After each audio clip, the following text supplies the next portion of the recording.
परमात्मा सब कुछ कर सकते हैं। जब तक आपके मन में ये खरपतवार भरा पड़ा है, खुरापात भरे हैं, ऐसा नहीं हो सकता, वैसा नहीं हो सकता, तो आप इस अध्यात्म ज्ञान को नहीं समझ सकते, फिर आपका प्रयत्न व्यर्थ होगा। पुण्यात्माओं, श्रद्धालु की श्रद्धा ब्लाइंड होती है, वो ब्लाइंड फेथ करता है और ऐसे ही करना चाहिए। लेकिन उस श्रद्धालुओं की श्रद्धा का, उस स्वभाव का जो एक श्रद्धालु के अंदर होता है, वो ब्लाइंड फेथ करता है अपने गुरुओं पर, ऋषियों पर, जो वो बताते हैं, टीचर्स पर, जो टीचर होते हैं, आध्यात्मिक टीचर। और उन्होंने, श्रद्धालुओं ने इन अज्ञानियों को महर्षि, मंडलेश्वर और परम धड़ी मान लिया, सतगुरु समझकर उन पर विश्वास कर लिया, उन्हें जो वचन कहे धार लिए, सिरोधार्य कर लिए। वो दुरुपयोग किया उन्होंने। अभी तक मूर्ख बना रहे हैं, उनको खुद ज्ञान नहीं, श्रद्धालु उनके पीछे लगे हुए हैं। अब आप जी को ये ज्ञान ग्रहण करने के लिए फिर से आपने उसी स्थिति पाना पड़ेगा, क्योंकि काल ये चाहता है कि ये भगवान से दूर हो, किसी तरह हो। जैसे पूरा चीन नास्तिक बनवा दिया और रूस नास्तिक हो गया, क्योंकि जैसे महात्मा बुद्ध थे, ये पुण्यकर्मी प्राणी था, स्वर्ग से सीधा आया था, राजा का लड़का था। जो व्यक्ति स्वर्ग से आया है तो यहाँ के सुख उसको कुछ नहीं लगते, उसका मन नहीं लगा, पिछले संस्कारों ने अंगड़ाई ली, वो घर त्याग कर चला गया, मनमुखी साधना शुरू कर दी, हठ योग किया, मरने को हो गया। गया के अंदर एक माई ने उसका मुंह का दूध चावल लगाए, जब वो धीरे धीरे होश में आया, कुछ फिर आहार करने लगा, तब उसने कहा था starvation could not lead to salvation, भूखा मरण तक भगवान नहीं मिल सकता। फिर उसके पिछले संस्कार थे कुछ, उसके कारण उसके वचन में शक्ति थी, लाखों लोग अनुयायी हो गए, लेकिन वे ऑफ वर्शिप ठीक नहीं थी। जैसे पूरा चीन महात्मा बुद्ध के विचारों से प्रभावित होकर उसके साथ धार्मिकता से लगे थे, ना कि राजनीति से। अब आगे चल के महात्मा बुद्ध के द्वारा बताए गए साधनों से, वे ऑफ वर्शिप से, पूजा की विधि से कोई लाभ हुआ नहीं, वो नास्तिक होने थे, क्यों, भगवान है ही नहीं फिर। तो ये यही चाहता है कि जैसे ही ये लाखों करोड़ों व्यक्ति नकली गुरुओं के पास पहुंच गए, अच्छी आत्माएं श्रद्धा से बैठे हैं और सोचते हैं मोक्ष होगा, अब उनको इस ज्ञान का पता चलेगा, परमात्मा के सच्चे ज्ञान का, तो वहां से भागेंगे वह। ऐसा कोई पागल नहीं आज के दिन, ऐसा बावला नहीं है कि उन मूर्खों के फिर भी चिपका रहेगा, और फिर भी चिपका रहेगा तो है उल्लू पड़ा रहेगा वहां पर। तो यहाँ जब आएंगे वो व्यक्ति, क्योंकि वो ज्ञान तक ज्ञान सुन रखा उन्होंने, और वो 20-20 वर्ष से ठोक रखा अंदर, अब वो धीरे धीरे जब ये ज्ञान यहाँ से शुरू होगा तो वो उनके मन में वो खुरापात विद्यमान होंगे जो पहले अज्ञान सुन रखा। वहाँ तो वो ब्लाइंड फेथ कर रहे थे, अब यहाँ ब्लाइंड फेथ हो नहीं सकता, क्योंकि वो दूध के जले हुए हैं। अब छाछ को भी फूकेंगे तो उनको टाइम लगेगा सेट होने में। इतनी और उनका दुर्भाग्य है कि वहाँ से लोगों के फंस गए जिनका ज्ञान भर दिया आपके अंदर। लेकिन अंत में फिर आपने जब ये ज्ञान और ये प्रमाण सामने आएंगे, फिर आपने पुनः फिर ब्लाइंड फेथ करना पड़ेगा इस दास के ऊपर। और जब आपके हृदय की अग्रम मग्रम खत्म हो जाएगी, ऐसा नहीं वैसा नहीं, तब भक्ति शुरू होगी। गीता जी अध्याय नंबर 2 के श्लोक नंबर 46 में कहा कि अर्जुन, जब तेरी बुद्धि भिन्न भिन्न प्रकार के भ्रमित करने वाले वचनों से हटकर एक तत्व ज्ञान पर आश्रित हो जाएगी, तब तो तू योग को प्राप्त होगा, तब तो तू भगत बनेगा, साधक बनेगा। नहीं तो कभी कुछ इधर ध्यान जा रहा है, कभी वो सच्चा होगा, वो झूठा होगा, वो कैसे होगा। इनसे हट ले गिर एक तत्व ज्ञान पर आश्रित हो जाएगा जब तेरी साधना प्रारंभ होगी। तो दास का प्रयत्न है कि आपके सारे ये संशय नाश करूं और तत्व ज्ञान से आपको पुनः फीड करूं, भरूं, और फिर आपके अंदर एक आस्था भगवान पूर्ण परमात्मा की इतनी दृढ़ हो जाए कि आप फिर डगमग ना हो। और इसके बिना आप इस मार्ग पर चल नहीं सकते, क्योंकि काल का दाव है, पल पल पर वो छल करता है। उसका तो उद्देश्य यही है कि पुण्यात्मा भक्तिहीन हो जा, नास्तिक हो जाए, विशेषकर कलयुग में। कलयुग में क्यों? क्योंकि परमात्मा से इसने वचन ले लिए थे कबीर भगवान से, इस काल भगवान ने, कि प्रभु 3 युगों में जीव कम ले जाना, और चौथा युग जब कलयुग आवे तब तव शरण जीव बहु जावे। ऐसा हर वचन मोहे दीजे, तब तुम गमन संसार ही कीजिए। कि चौथे युग में कितने जीव ले जाना। लेकिन चौथे युग में ये भी प्रार्थना की थी इस काल ने कि हे प्रभु, जो आपके ज्ञान को स्वीकार कर ले वो आपका, और आपके ज्ञान को स्वीकार ना करे तो उसके साथ जबरदस्ती ना करना, वो मेरा। परमात्मा ने कहा ये तो अंडरस्टूड है, ठीक है, क्योंकि भगवान के ज्ञान को सुनकर ही हम इनसे चिपक सकते हैं। नहीं तो काल का जो जाल है उसमें साधना भी कर रहे हैं, सारी बकवाद भी कर रहे हैं, तो ठीक है, वो भक्ति है नहीं वहाँ पर। कहते हैं साध सोए जो सीधा चाले, भगत वही होता है साध माने साधक, जो सब बुराइयों से बच गए और यहाँ की सतिथि से परिचित होकर के सही सीधा चले, मर्यादा में रहे, बुराइयों से बच कर चले, संसार के जो चोज हैं इन चोचलों से बच्चे, नाचना गाना फंड करना डीजे बजाना, ये कोई एक भक्तों के लक्षण है। फिर उनको डर नहीं भगवान का। तो ये काल चाहता है कि ये भक्ति ना करें, नास्तिक हो जा, और ये नाचना गाना डीजे बजाना, ब्याह के ऊपर इतना खड़दू उतार दे। 2 बच्चों का संस्कार जोड़ना, 4 आदमी बैठ के ये कहना भी हम अपनी पुत्री का विवाह आपके पुत्र से करते हैं, ब्याह हो गया, इसका आगे कितना फंड कर लो बता।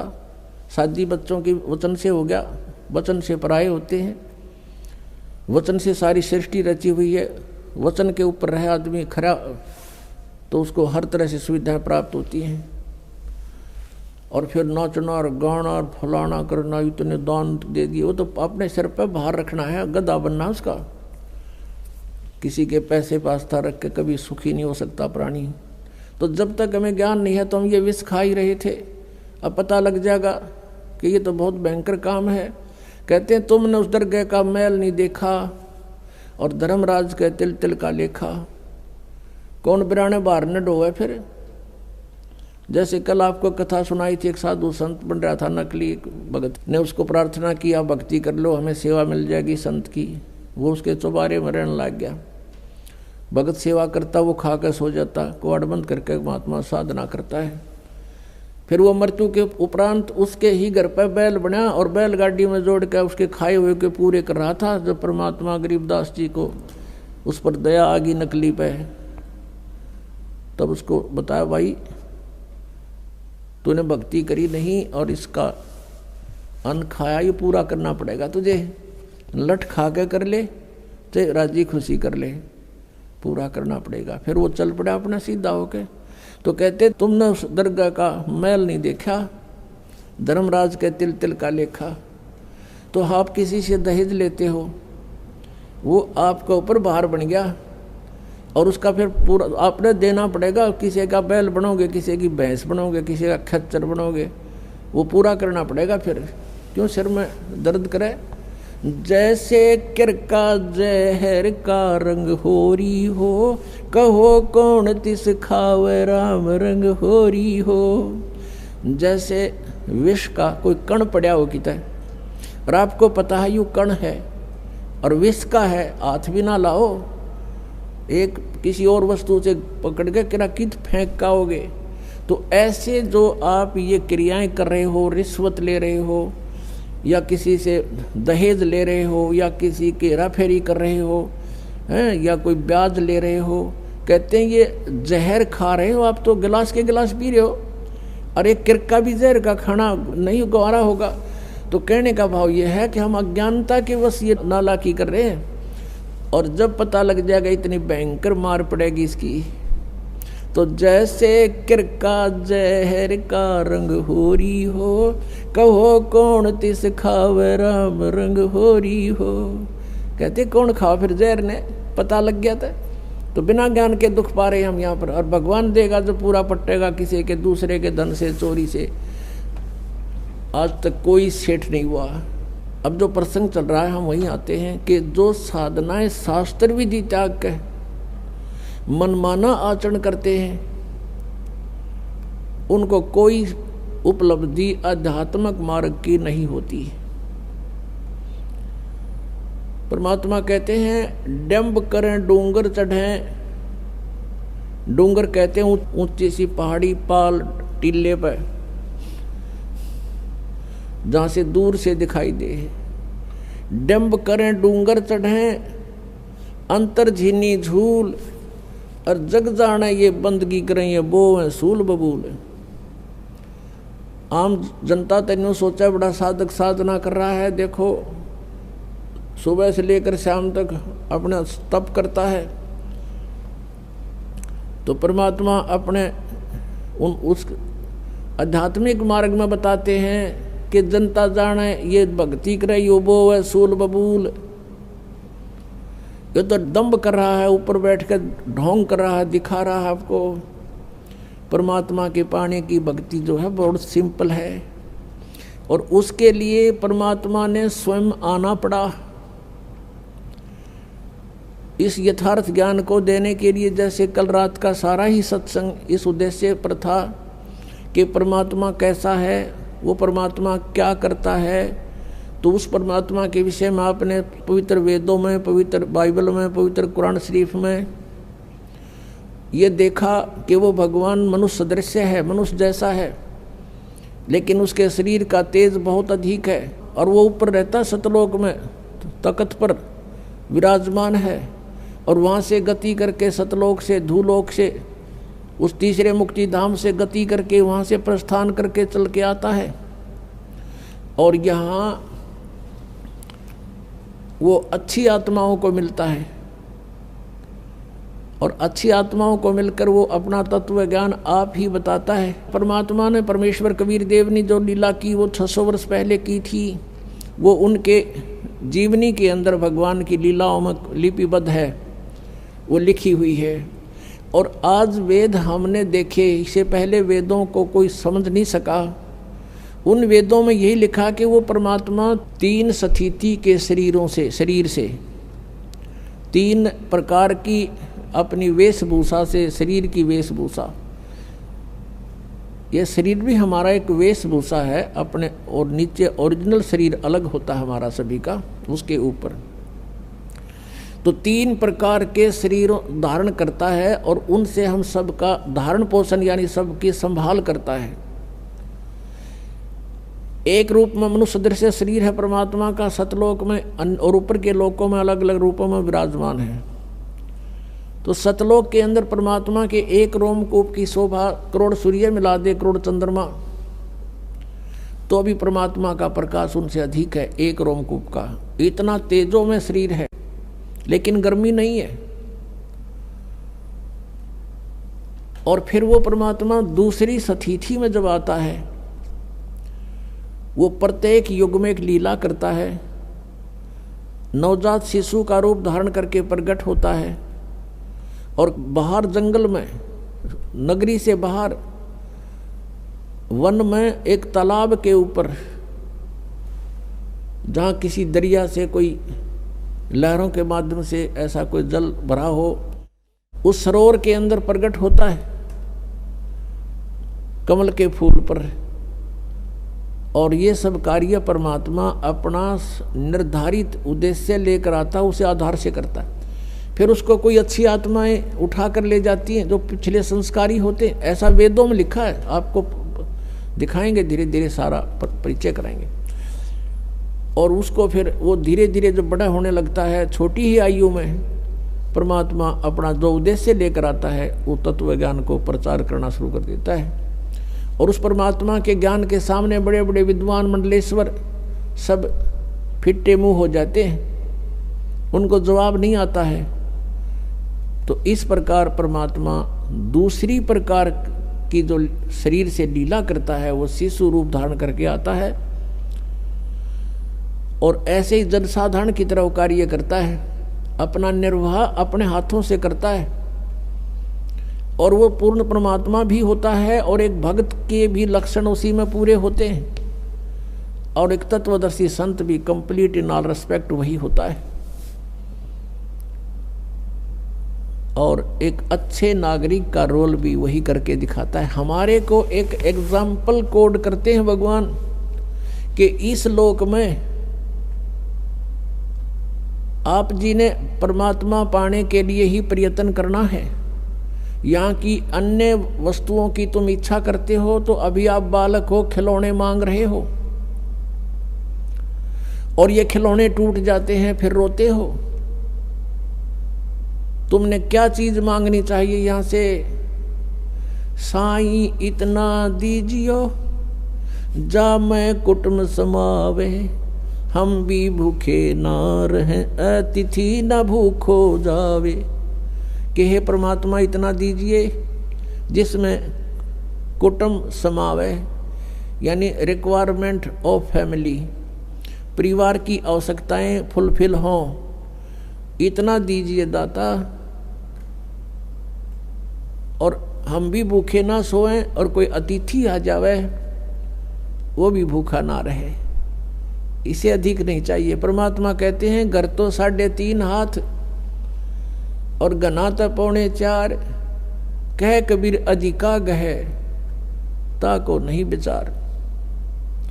अपने 3.5 हाथ का ये शरीर होता है, प्रत्येक व्यक्ति का अपने 3.5 हाथ, यानी इस कोनी से लेकर और यहाँ तक का ये हाथ कहलाता है इतना। और इसको आप 3.5 नाप के किसी रस्सी से अपने नाप के देखना, पूरा पाओगा। तो कहते हैं घर तक 3.5 हाथ, यानी आप उसमें आराम से लेट जाओ, पूरा पूरा हो जाए। और गणा तक 4.25, यानी और गणा कर 1 फुट फालतू कर ले। और इससे ज़्यादा की डिमांड है तो व्यर्थ की बकवाद है वो। अब इससे आप समझ लेना, कहने का भाव इन्होंने है कि तड़के अपने घरान फोड़ कर एक इतना बना बैठ जाओ। कहने का भाव ये है परमात्मा का कि 1 चारपाई पर सोना है और वो 3 बाई 6 फुट में आ लेगी। एक कमरे में आपका काम चल सके, खूब गना कर 2 बना लो। इससे अधिक कोशिश ना करना। वो परमात्मा दे तो अच्छी बात है, 2 बन जा, 3 बन जा, बस। इससे ज़्यादा का प्रयत्न ना करना। यानी जिसके पूर्व जन्म के संस्कार हैं वो अलग बात है, कोठी भी बन रही है तो बनी अच्छी बात है, लेकिन भक्ति उद्देश्य मूड रखें। और जिनके पास पूर्व जन्म की कोई ऐसी पुण्य नहीं है और वो झोंपड़ी में भी रह रहे हैं, तो परमात्मा कहते हैं भक्ति ही करनी है। उस 4 कमरे वाली कोठी में भी भक्ति करेगा तो उसका उद्धार है, नहीं तो वह कोठी साथ नहीं दे, ना वह चाल साथ। और एक झोपड़ी में प्राणी रह रहा है और वो भी भक्ति कर रहा है, तो दोनों को एक सी उपलब्धि है। और झोपड़ी वाला इससे चक्कर में रहा मैं भी कोठी बनाऊं, मन्नू कर लूं, तो ये व्यर्थ प्रयत्न है। इनसे अपना मन हटाना। अब प्रसंग चल रहा है कि परमात्मा, जैसे कल सत्संग के अंदर आपने सुना था कि वो परमात्मा सतलोक से चलकर आता है, वो 3 सतिथि में उसका शरीर है। तो दूसरी सतिथि में वो हमारी कैसे देखभाल करते हैं, कैसे धारण पोषण करते हैं। वो एक बालक रूप में प्रकट होते हैं, धीरे धीरे बड़े होते हैं, फिर एक अच्छे नागरिक की तरह एक जीवन जी कर दिखाते हैं। परमात्मा कबीर जी जुलाहे का कार्य करते थे, दानक का कपड़ा बुनते थे, लोगों का सूत आता था, उस सूत को से कपड़ा बनाकर उससे जो मेहनताना प्राप्त होता था उसको ग्रहण करते थे। और उससे भी कोई बच जाता था, घर में भोजन से पैसा बच जाता था, उसको फिर भंडारे पर, धर्म पुण्य पर लगा दिया करते थे। परमात्मा के घर में 2 उनके पुत्र पुत्री मुंह बोल रहे थे, 2 बच्चे मुर्दे जीवित किए थे किसी सर्कमस्टांस में, किसी के जो है हठ योग को सेट करने के लिए, परमात्मा की महिमा को प्रकट करने के लिए।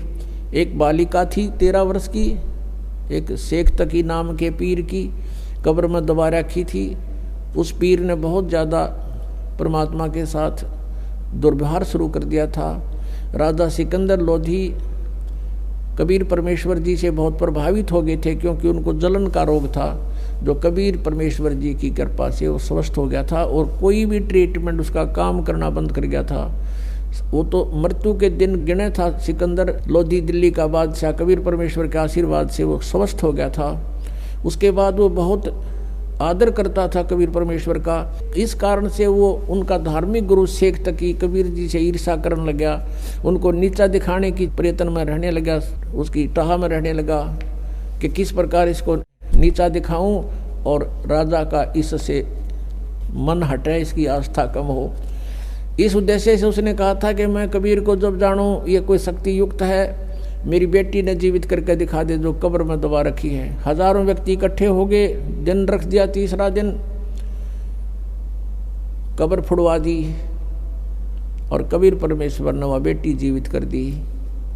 उस लड़की को अपने पूर्व जन्मों की चेतना आ गई कि मैं परमात्मा को छोड़कर बीच में चली गई थी, जिस कारण से मुझे बहुत दुख उठाने पड़े। वो अपने शरीर के पिता को छोड़कर अपने परम पिता के साथ कबीर जी के साथ चली गई कि मैं तुम्हारे साथ नहीं रहूँगी, तेरा मेरा हिसाब हो लिया था शेख तकी, मैं मर चुकी थी, तेरा मेरा संस्कार शेष नहीं है। तो वो लड़की 12-13 वर्ष की थी, वो परमात्मा ने अपनी बेटी की तरह रखी। ऐसे एक लड़का था, उसको अंतिम संस्कार करके जल में प्रवाह कर दिया गया था। उसी शेख तकी ने राजा सिकंदर लोधी के नाक में दम कर दिया कि मुझे कोई ऐसा मुर्दा जीवित करके दिखा दे तो मानूं कबीर को, नहीं तो मैं मुसलमानों को भड़का दूंगा, तेरे राज का नाश करवा दूंगा। तब इस शर्त पे परमात्मा ने उस मुर्दे लड़के को जीवित किया था। वो भी 10-12 वर्ष का लड़का था।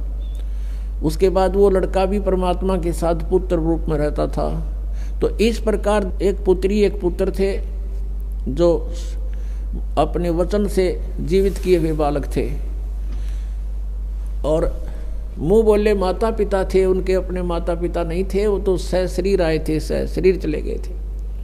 नीरू नीमा नाम के निसंतान दंपति थे, उनको परमात्मा कमल के फूल पर जल में लहर तारा तालाब पर प्राप्त हुए थे।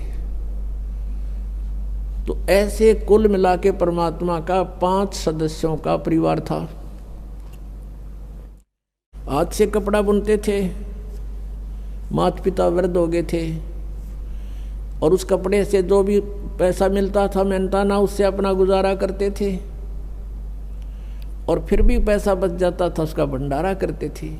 तो ये लीला करके दिखाई भगवान ने कि तुम जैसे मैं कर रहा हूं ऐसे रहना इस संसार में, और यदि तुम परमात्मा पर विश्वास रखोगे, परमात्मा पे आपका दृढ़ विश्वास होगा, तो आपके ऊपर आने वाले सभी संकट दूर होंगे। इसलिए मालिक ने ये बताई थी कि ये साधना ऐसे बनती है। यजुर्वेद अध्याय नंबर 40 के मंत्र 15 में कहा है कि वायु अनिलम अथ इदम अमृतम भस्मांतम शरीरम ओम कर्तु समर किलवे समर कर्तुम समर। ओम नाम का जाप काम करते करते स्मरण करो, विशेष कसक के साथ स्मरण करो, मनुष्य जीवन का मुख्य कर्तव्य जानकर ओम नाम का जाप करो। ये ब्रह्म का साधन, ब्रह्म की भक्ति है। और गीता जी अध्याय नंबर 17 के श्लोक 23 में कहा कि ब्रह्म ने सच्चिदानंद घन ब्रह्म की साधना का ओम तत्सत इति निर्देश है ब्रह्म तिर्विद समर्थ है।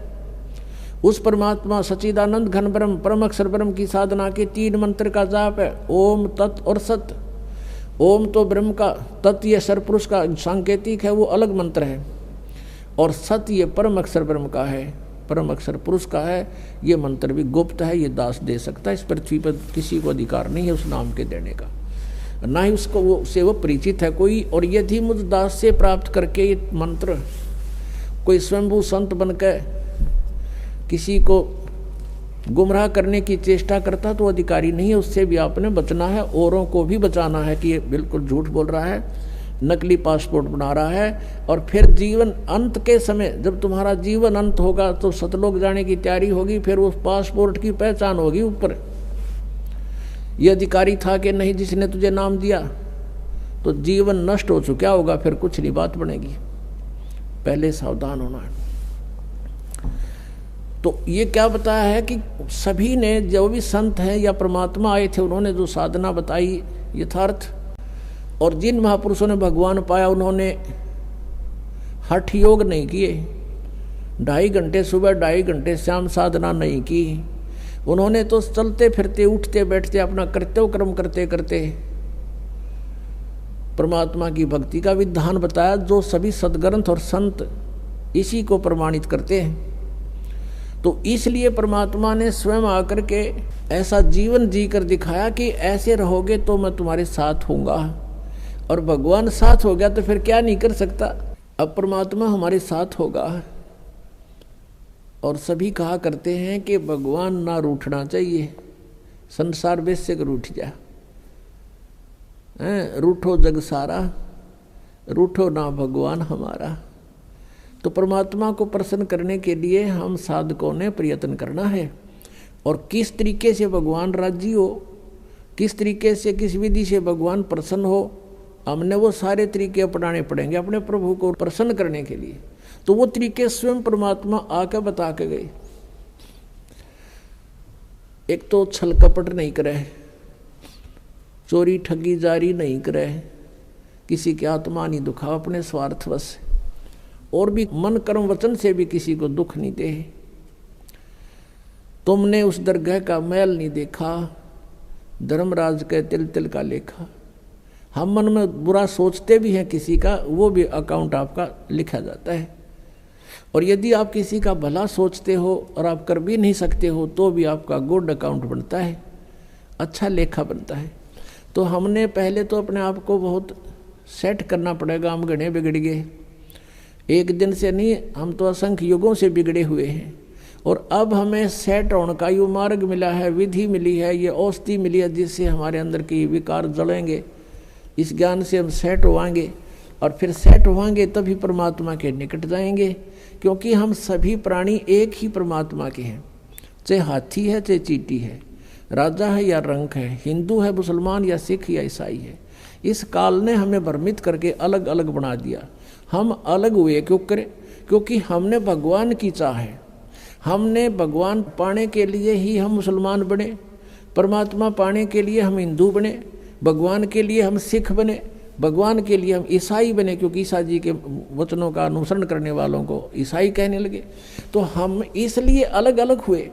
अब हम बुद्धिमान हैं। पहले तो हम एक व्यक्ति पर आश्रित थे, किसी संत गुरु पर, उसने जो बता दिया हम सही मानते थे। अब हमारे सभी सदग्रंथ और जिन महापुरुषों ने परमात्मा पाए उनके विचार ये बताते हैं और उनके सब एक मेल खाते हैं।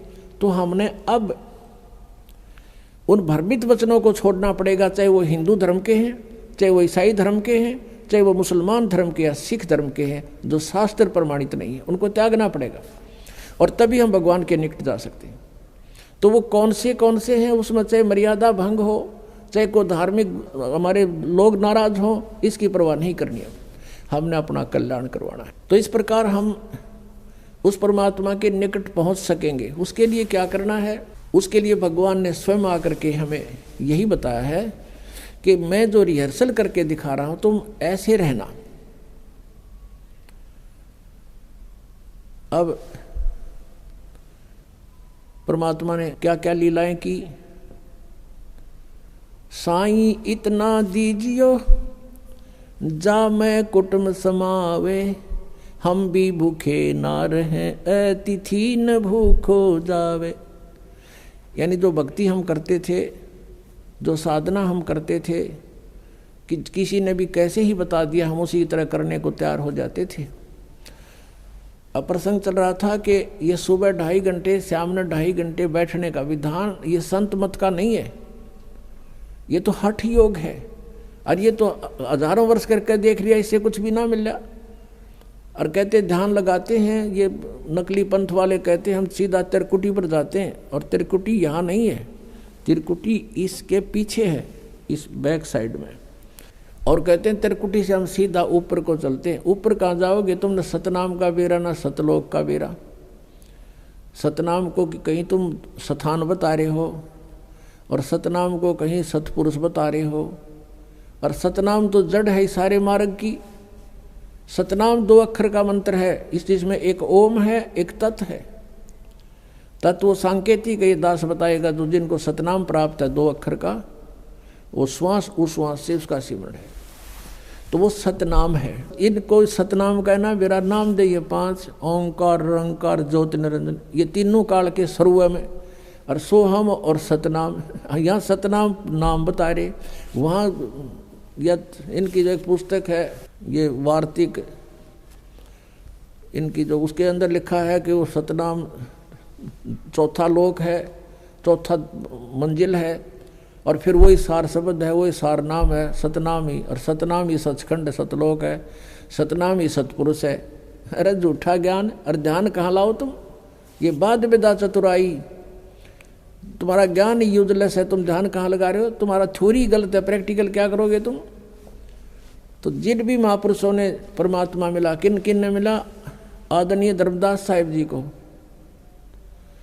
आदरणीय मलुकदास साहिब जी को, आदरणीय दादू दास साहिब जी को, आदरणीय नानक साहिब जी को, आदरणीय गरीबदास साहिब जी को, गांव छुरानी जिला ददर हरियाणा वाले को, आदरणीय गीसा दास साहिब जी को, गांव खेकड़ा जिला मेरठ उत्तर प्रदेश में।